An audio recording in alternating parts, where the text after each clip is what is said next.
महकमा दाखिला पंजाब ने मुख्तलिफ मकामात के अलावा लाहौर की शाहराहों और गली कूचों में कुर्बानी के जानवर फरोख्त करने पर पाबंदी लगा दी।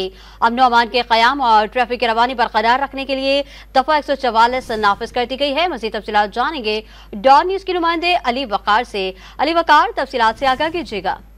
जी बिल्कुल, महकमा दाखिला की सिफारिश पर डिप्टी कमिश्नर लाहौर ने जो मुख्तलिफ मकामात पर सरकारी तौर पर मंडियां सजाई गई हैं, मवेशी मंडियां, वहाँ पर जानवर फरोख्त करने के अलावा जो गली कूचों, शाहराहों और मुख्तलिफ सड़कों पर जानवर फरोख्त करने पर पाबंदी आयद कर दी और इस हवाले से दफा 144 नाफिज करने का जो नोटिफिकेशन है वो भी जारी किया गया। इस हवाले से महकमा दाखिला का कहना है कि इस दफा 144 के नफाज का मकसद शहरियों को बेहतर सहूलियात फराहम करना है, ट्रैफिक की रवानी को वो बरकरार रखना, और इसके अलावा जो गली कूचों में जानवर बेचने के दौरान अक्सर औकात मुख्तलिफ वारदातों के वाक़यात रिपोर्ट होते हैं, उससे लोगों को महफूज रखना है। तो मंडियां हैं, वहाँ पर सिर्फ शहरी जाकर अपने जानवरों की खरीदारी करे, क्योंकि वहाँ पर हुकूमत की जानिब से सहूलियात भी फराहम की गई हैं। तो इस हवाले से महकमा दाखिला ने ये जो इतलाक किया है, ये जो ईद के बाद तक 22 जून तक इसका इतलाक किया है।